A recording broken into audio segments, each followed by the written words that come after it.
Hi everyone, welcome to my channel. I'm Em and I'm excited to bring to you another BookTube video. A reading wrap up for, well, I can't even say it's for a month or for a season, but my most recent library haul reading wrap up. Let's just call it that. If you watched a recent short of mine, I went to the library and I picked out 5 books, and I've been on this reading kick and I actually read these in quite a record amount of time, given that I'm slowly getting back into the whole reading game. So I'm quite proud of myself. I'm also proud of myself that I've only had to renew them one time. They're on an auto renewal since nobody has a hold on any of these books. I am going to go back to the library possibly tomorrow, we'll see. If time permits, I'll go back to the library and film another short and do another little library adventure where I pick out some new books. But anyway, in this reading wrap up, obviously I'm going to wrap up the last 5 books that I read and give you a brief synopsis of what I think of them. My rating information will be in the description box if you want to know how I rank books based on a 1 through 10 scale, of 10 being the best I've ever read and 1 being the worst garbage that I don't think anybody should ever read, and I don't know why it was ever published. Thankfully I haven't read any of those lately. So anywho, the first book I read was Hush by James Patterson. I've read some James Patterson books previously and I didn't remember what opinion I had of his style of writing. It's a lot of crime, it's a lot of mysteries, murder mysteries, and like true crime kind of stuff. He wrote the Alex Cross series, one of which had been turned into a movie in the 1990s, which stars Morgan Freeman and Ashley Judd. Love that movie. I remember reading some James Patterson in years past and thought, why not try James Patterson again? So, brief synopsis. Imagine Olivia Benson becomes a vigilante for justice and decides to go after one of the bad men that show up in the show. Harriet Blue is the Olivia Benson in this story. She decides, nope, the law didn't do them justice and I'm going to make things just. I'm going to kill them. And she gets caught and she gets thrown in prison. That's kind of the premise of the beginning of this book. She ends up in a fight or being attacked, and it's not new because she's an ex-cop. Everyone's like, oh, target the ex-cop. So she goes to the infirmary because she gets injured, but she comes out being badass boss babe because... well, maybe that's not how I want to say that, but anyway, she comes out on top on the fight, but she's still injured. So she's seen by the doctor in the infirmary, who later ends up being murdered in the prison, which of course Harriet's very taken back by. She wants to find out who did it, and in the midst of this, the old police chief, her old police chief, comes to see her, and he's the reason she's in prison. He took credit for a lot of the good things she did in her previous casework and kind of hung her out to dry when it came to the vigilante justice. He wants to make a deal with her. His daughter and his granddaughter have both gone missing. If he can get Harriet out of prison, then she needs to help him find his daughter and granddaughter. And at first she's like, yeah, no, I don't like you. You suck. Rot in hell. I will never help you. I'd rather stay in prison. But then when the good old doctor dies, she realized that she doesn't have sway and she has no way of really solving that murder because she can't even question people in the prison or find out about the doctor's life. And then she realizes her life's more in danger now, more so than ever. So she ends up taking the police chief up on his offer, and she gets out of prison and she goes to stays with her former captain. She and all of her old comrades, who are also let go of the police force because apparently they had tried to cover up the fact that she had gone on a vigilante spree or something. So anyway, all of these ex-cops are working together to try to solve this missing person case, and it just goes down this path of discovery and trying to figure out who done it. One of the things that I did notice in this book, which is kind of interesting, is that Harriet's story is told from a first-person perspective. So anytime we go to her perspective, it's told in the I, me form. However, when we're in other people's perspectives, it's always in third person. So it's he did this, he did that, he's thinking this. And I thought it was an interesting way to present it because we are painting Harriet as kind of the main heroine of the story, even though she's kind of an anti-heroine in a lot of ways because she's not innocent of the crime she committed. She definitely has some ruggedness to her. She's not a perfect cop, none of that. but she is very passionate and she cares a lot about the victims she's trying to help, and obviously she would have, no, she cared a lot if she went after bad guys and, you know, them. Anywho, James Patterson has a very rugged, very raw kind of way of describing things, especially in the cop world. It's very down and dirty, it's very descriptive, and it feels almost overplayed to a degree where I feel like I'm not immersed in it. It becomes a little bit of a distraction. I'm like, okay, we get it. Being a cop is dirty work. It's hard work. The names that people have and the characteristics and the reactions and the conversations and dialogue that happens between characters is just very overplayed. So that was one thing that I do want to note really quickly, is that the tone of the book, the kind of language, the overall demeanor felt a little forced. And so this book, it takes place in Australia. It's not American. Just as a heads up, because I didn't realize that going into the book. It had the same feeling of an American legal system, justice system. So it didn't really play a part in me feeling like, oh, this isn't American, or oh, this is Australian, so of course that's why cops are different. No, it's a very similar cop kind of trope where you play on this idea that these cops are very rugged and very hard, and there's some predictability in it as well, with kind of fitting this formulaic approach to crime solving. I did find it that there are some twists in here that I wasn't quite expecting. It was written in an interesting way. For example, they discover some things about who done it or who hadn't done it, whatever. And it's flipping quite rapidly back and forth from different characters' perspectives because they're doing different things. They're apprehending different suspects, blah, blah, blah. So-and-so was dead. 238 shots entered his chest, a perfect military-style double tap. Bullets that smashed through his sternum, his diaphragm, tearing holes in his heart and lungs, crumbling his spine on their way through him to the wall behind. The bullets collected his soul on their way out of his body, tugging it from where his being far too soon. By the time he crumpled to the floor, he was just the warm shell of the man he had only been seconds earlier, crouched behind a couch, trying to talk down a pair of killers. That would have happened anyway. He considered the scenario of his almost demise as he lay gasping for breath on the carpet. So we had to wait several chapters to get to this point, because the chapter where he gets almost offed, we're left on a cliffhanger. Like, he must have died. Did he die? Did he die? And then you don't know for like 30 pages. So in the meantime, all this other stuff's happening. And then you get that weird twist, and it's like, wait, where did that come from? So there are not a lot of twists like that, but that one was the most mind-bending one for me, where I was just like, oh wait, he didn't die? Did he die? No, he didn't. Okay, he didn't. But it's the way that it's worded. You know, it's kind of like a, he died, but he didn't. He was wearing a bulletproof vest. Sorry for the spoiler. Overall, I think the premise of the story was interesting. I like that there are two murders that they try to solve, and I feel like it's pretty cohesive in putting these clues together. It does have some predictability, so if you're good at murder mysteries and you're good at solving crimes and that sort of stuff, the finding out who the killers are would not surprise you by any means. I did not feel super surprised when we found out who killed whom, and yet I still felt satisfied by the ending. I felt like the pacing of everything was good. The chapters are very short. You can honestly read a page and a half and that's your chapter. And if that's something you like, then perfect. It is a very quick read. So overall, out of a rating of 1 through 10, based on my criteria outlined below, I would give this a solid 7 stars. I'm not able to give it anything higher because it does feel a little overplayed with the language and the characteristics of the cop trope. If it didn't lean too heavily into that and it didn't feel so forced, I feel like it would be at least an 8. And also for predictability, I just felt like you can tell that 2 people wrote this because there are different styles kind of interwoven into it. If it had just been one author, I feel like it would have been more cohesive.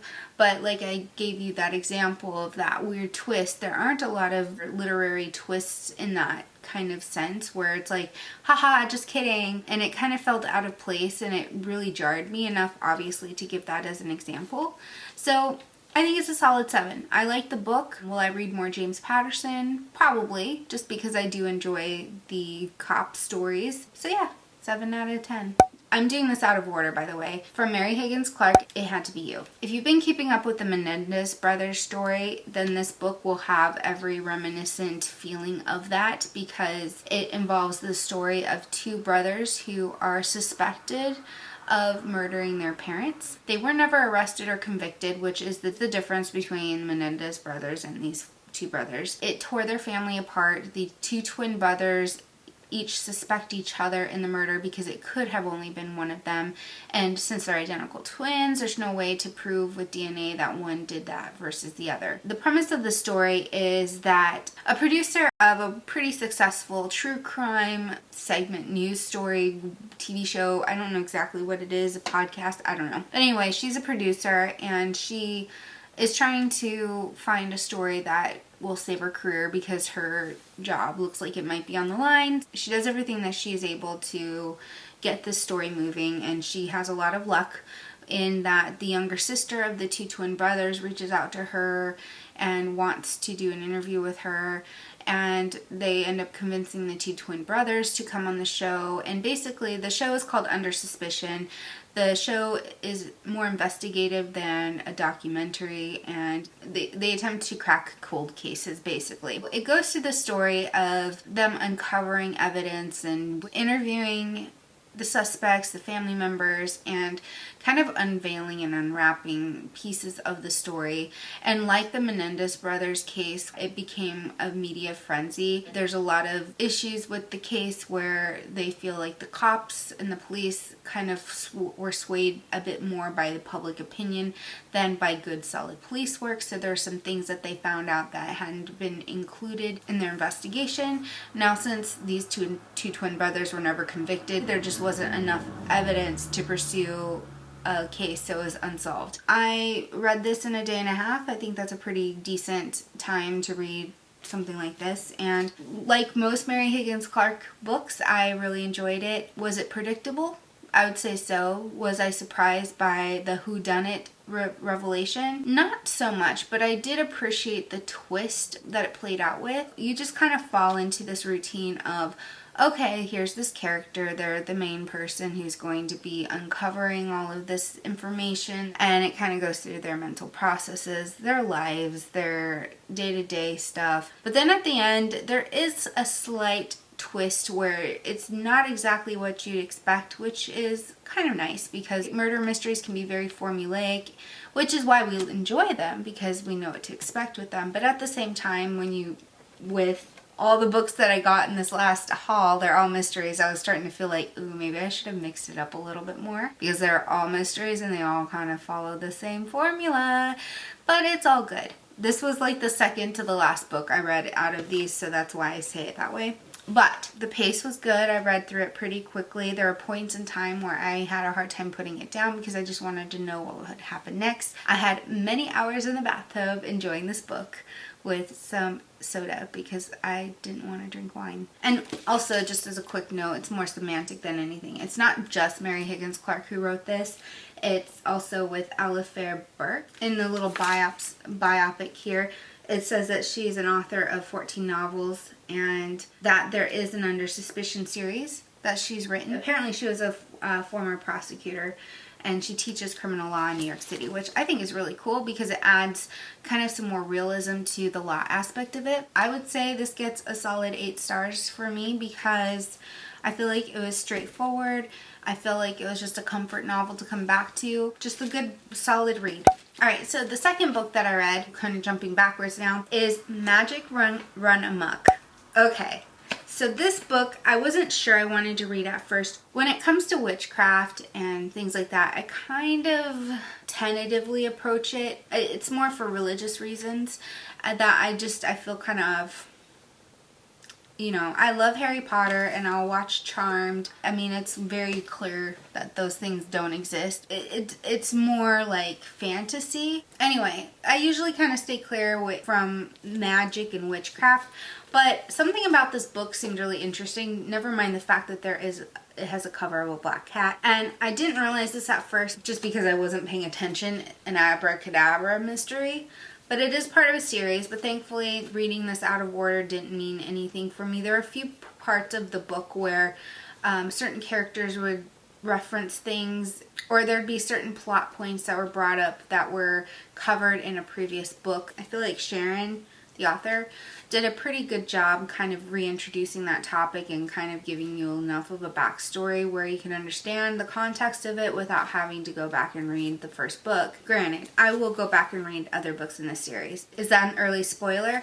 Probably. So the premise of this book. Kaylin is a shop owner. She owns a shop of magic. She has tinctures and potions and all these good things that are good for your skin, for your health, for your wellness, for pretty much anything in your life. The one thing about this book is that she does not come out and say she's a witch. It's hidden from the public, yet she has this magic shop, and it's more of like the herbs and medicines, the homeopathy, that sort of stuff is what she sells in her shop. And her aunt has a shop next door. Her aunt does psychic readings and tea leaves and cozy pastries and things like that. Then they have Magical Merlin, the actual Merlin, and somehow in a previous book he was transported to current times.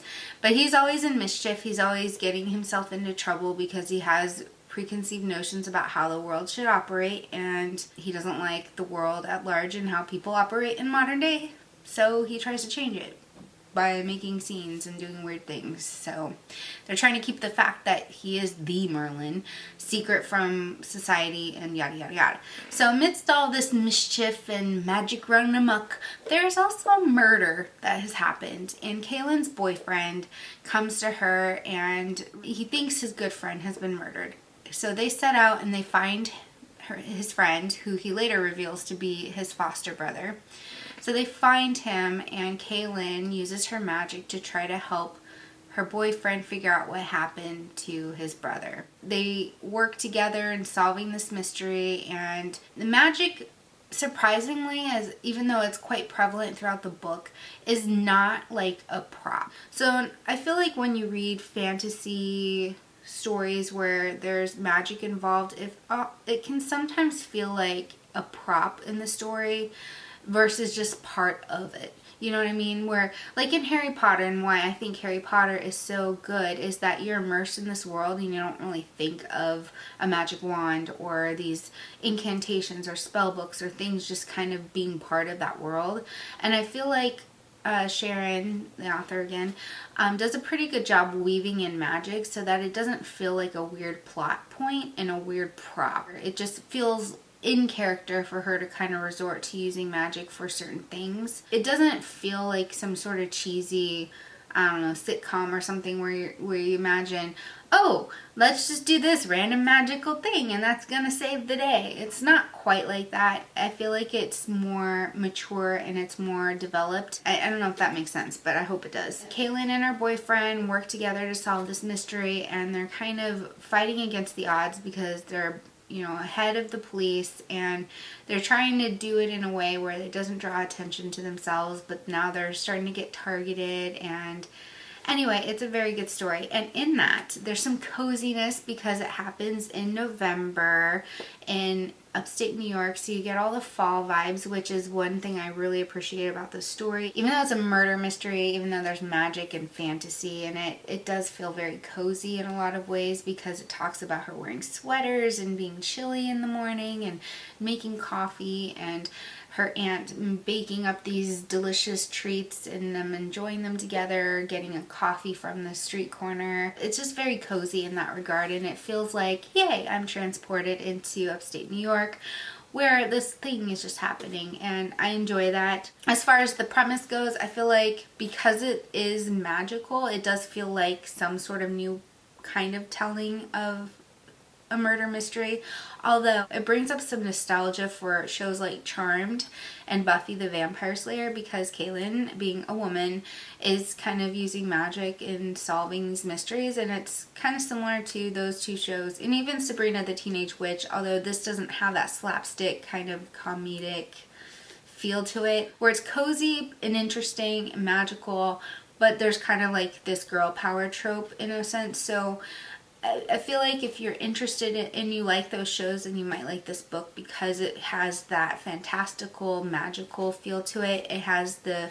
smart woman, and it doesn't downplay her abilities. And she's very human-esque in her way of developing her powers, where she's not sure or confident that her powers are going to work for certain things, so she adapts them to try to make them work. It feels more like, okay, yay, they didn't try to oversell us on this badass woman, but that she's very human and also just like the rest of us. I would rate this, I'd say about an 8 stars. That familiar trope of the woman heroine being magical and using magic to solve crime is a little odd when she's not an investigator.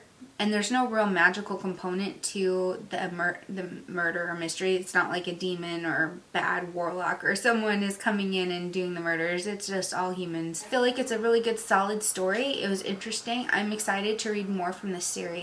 I left the best 2 for last. Which one should I do next? The Stranger in Her House by John Mars. Whew, what do I say and where do I even begin? I don't think I have ever read a book that made me this angry, this anxious, this upset, and this violently just ill. I don't think I've ever read a book that's done that to me before. TV shows, absolutely. Handmaid's Tale is one of those gut-wrenchingly great, amazing stories, but it's so hard to watch.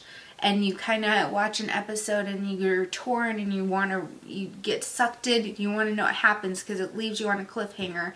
But you're just so gutted that you're like, I don't know if I could do this anymore. I don't think I can watch another episode. But you kind of have to because you're just so needing to know what happens.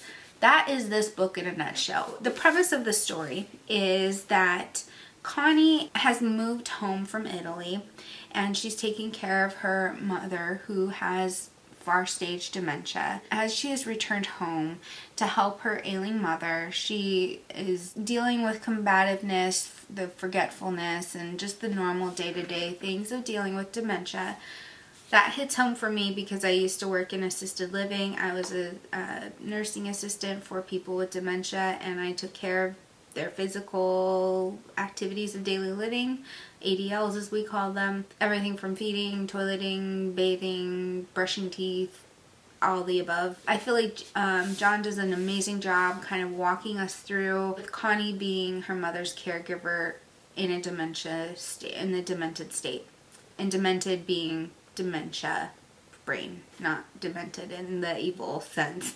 She's over at her mother's house and a man comes and he just starts working on some random projects around the house, and she's trying to figure out why are you here?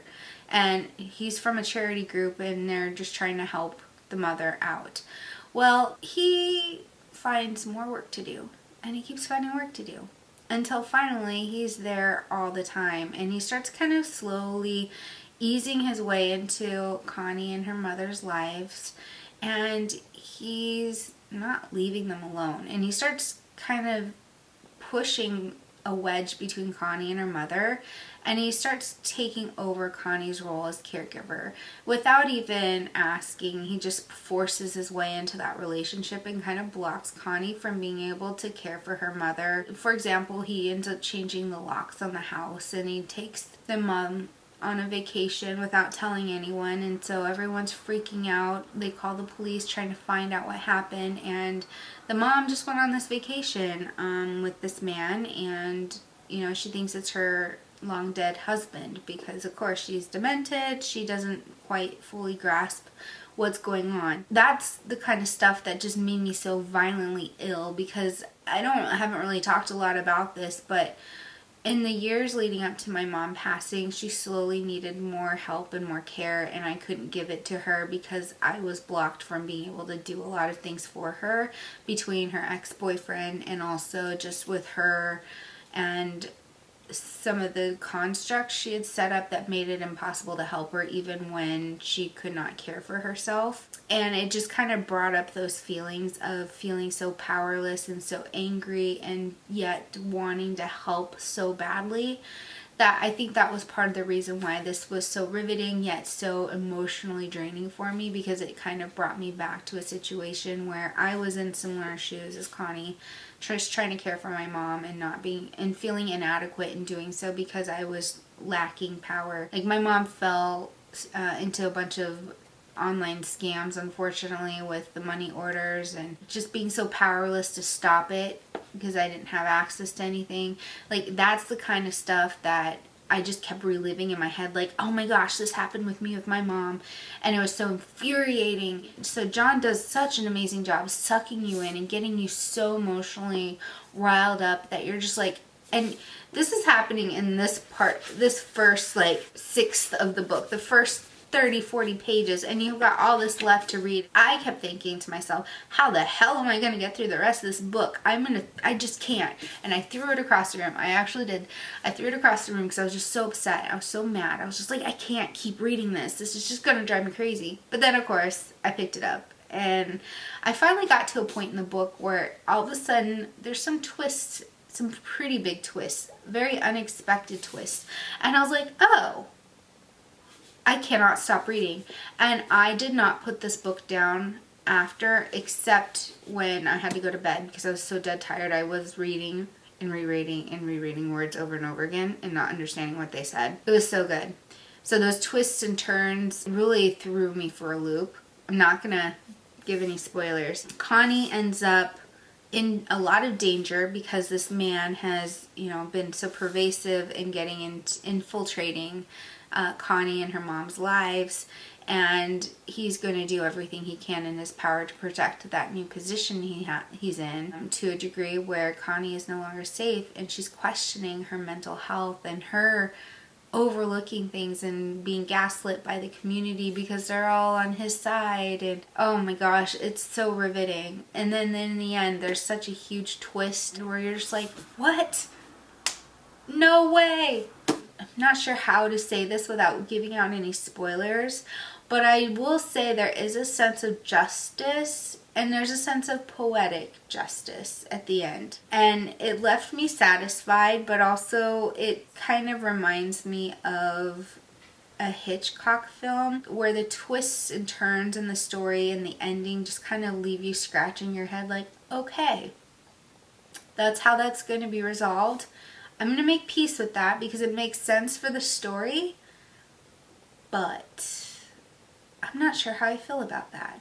I highly recommend reading this if you love suspenseful, thrilling novels that suck you in. You just want to read something so good and riveting that you cannot let go and you cannot put the book down, and you don't mind the turmoil of the emotions that you might feel in the beginning, because again, he's so good at describing these scenes and riling you up and getting you so emotionally involved in that situation where you just feel so sick by what's going on, and you're like, why is he getting away with this? To the end where you're just like, wow, interesting. I can totally see this being made into a film, and if it is, I'll be the first in line to go see this.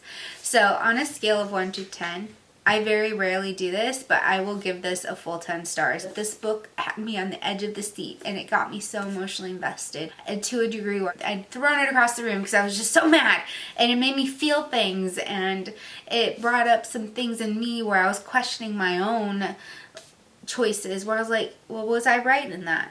And it's very thought-provoking. It's complete pure fiction, but it's a lot to think about. And I won't say that there's like a moral of the story, because that's not the kind of book this is at all. But oh my gosh, it makes you think about life in a different way. And because it's so thought-provoking and it just has so much grit to it, I have to give this 10 stars. And the twists and the turns are not, I did not predict half of what was going to happen in the story, and it's not predictable, at least in my opinion. I kind of want to reread it before I return it to the library tomorrow, just to relive parts of it, because there's so much that happens in the story, and there's so many little clues that you can pick up throughout the story, and you're like, I didn't see that before. Oh, so good. Alright, the final book in this wrap-up is A Pie to Die For by Gretchen Rue. I did a little TikTok short doing like a book talk, and I was recommending this book because I had just read through 200 pages of it in like one sitting. It is so good. Okay, so the story is about a woman who owns a pie shop. It's called Lucky Pie Diner, and it's based on an island similar to Mackinac Island in Michigan, where they live on a remote island that's only accessible during the summer, high season months with tourists, and then after that, you basically have to take a plane to fly out, or you have a private boat. There's no cars, there's no motorcycles, no motorbikes, nothing like that on the island. Everything is walkable, or you have a bike. The premise of the story is she is doing her normal day-to-day, and she's meeting the produce guy who's doing one of his last runs of the season, and it's not the same person. She had already run into this guy at the local grocery store where he was having an argument with the shopkeep. The shopkeep was very, very upset with this guy calling him names, and they were just having a very heated discussion, and Estee overheard them in the store, and she kind of confronted it, trying to, break it up and kind of learn, like, hey, what's going on? We live in a town of 500 people on this remote island, like, so give me the dirt, I gotta know what's going on. And then later on that day, with the produce guy comes by her shop, and she notices that she's missing tons of things from her order, and her order total had gone up astronomically, and he was basically trying to charge more than what she had agreed to, but she didn't really have a choice because she needed the produce to keep her shop running. And they get into an argument, and then he leaves, and she just ends up accepting the cost of it, even though it wasn't what they agreed to. This guy is not liked by any of the small business owners on the island, and he ends up dead. And she's one of the last people he'd seen with, talks to, especially since he's found with her restaurant's invoice in his hands, in his cold dead hands. So the only cop in town, who also happens to be her best friend's brother, is, charged with investigating the murder. And of course, he immediately pulls her aside because she's the last person seen talking to him, plus the invoice in his hands. And that stirs up small town drama because now she's talked about as being the murderer. And then there's the evil townsman and his evil daughter, basically someone who wants to buy her property. So her grandpa owns the property, but he's bequeathed it to her, and she hasn't been able to afford to build the house that she wants to on the land, so her grandpa still has it, yada yada yada. An evil businessman wants to buy the land, and she doesn't want to sell it, her grandpa doesn't want to sell it, and he's trying to do all these shady things on the city council on a small remote island to kind of force their hand, and he's the prime suspect, or at least he's her main suspect. So she and her friend go and kind of spy on him, and then report to the cop and say, hey, this is what happened. And the cop's like, no, don't do this, it's unsafe, yet I will protect you. And yet he's only one cop.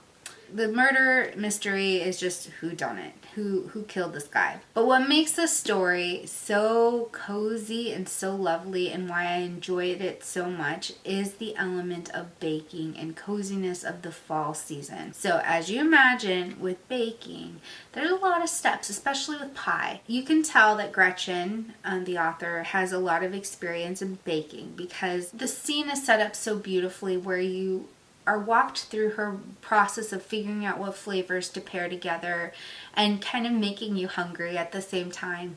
And then it goes through the process of, she's going to make the filling for this pie, and here are all the ingredients, and here's what she's doing to the ingredients, and then here's the pie crust, and it goes through the details of making the perfect pie crust. And then it goes through different details of, she's going to make this for dinner, or her cook is making this, and it talks about all these flavors that are fall centric: cranberries and apple cider, butternut squash and cheese. And it's a book made for foodies by a foodie, especially the foodies who like to bake. So if you love to bake, you would love this story, if only for those details. If you like reading cookbooks where like the cooks and the authors talk about their process of making the recipes and testing things out, or childhood memories, and they're very descriptive and bring up so many delicious notes and flavor profiles and just the textures, and they just bring you into it, and you can just imagine how good everything tastes and smells and all of that, then this is for you, a pie to die for. Everything about this book just was like so cozy. Going to the murder mystery part, it was pretty formulaic, and it also did feel a little bit like, okay, so this woman who is not a police officer is doing all this investigative work, and she's trying to find the murderer. And does she find the murderer? Yes. Was it a very big surprise? No, it actually did feel a little lackluster when you found out who the murderer was, but at the same time, it had a good resolve and the pacing of that was good. But you don't come for the mystery, you come for the coziness of this. And this is supposedly part of a new series. This book was launched this year in 2024, which means that there's no other books in the series yet because this is the introductory book. So that makes me sad because I would definitely read the follow-up to this because I love cozy and I love the baking scenes. I'm a total foodie. If you didn't know, I actually have a cooking channel or kind of a home lifestyle type of channel called The Kitchen Show, where I cook and bake and share all my love for yummy foods and coziness at home on that channel. So if you're into that, go check it out. So, A Pie to Die For. One other thing that I really appreciated about this book is that in the end, she provided recipes for all of the things that she described Estee making. So the different pie recipes, the pie crust, even some of the dinner things that she would make.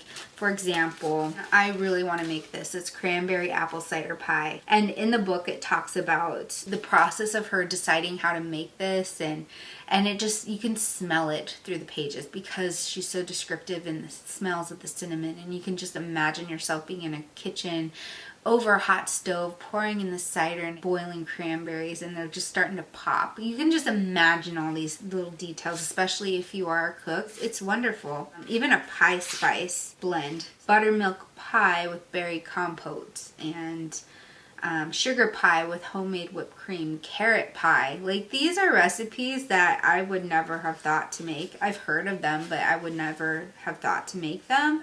In reading her making them in the story, I'm like, oh my gosh, that sounds amazing. Since this is a library book, I did take pictures of the recipes, so I have them on my phone, so I will probably try these out on my Kitchen Show channel. But I was going to end on this because it's a sweet note, and it just, now I gotta go have some dessert or something yummy. So, on a scale of 1 to 10, I would give this 9 stars because it's so cozy. I would give it a 10 if it didn't feel like she followed the same trope as the typical female heroine who's not an investigator, who's not a police officer trying to solve a mystery.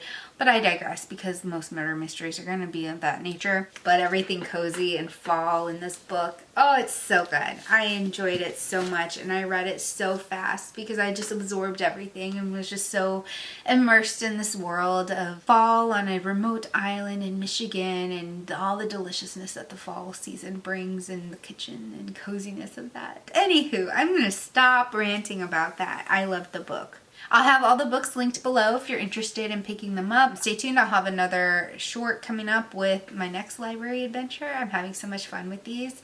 And I'll also try to get into the TBR thing again. I just haven't been wanting to pick up any nonfiction books at the moment, and that's what my TBR is right now, is a nonfiction that I've just been kind of stuck on. So we'll see. We'll see. Anywho, I thank you so much for hanging out with me today, and I hope you all have a wonderful rest of your day, and I will see you next time. Mwah. Bye!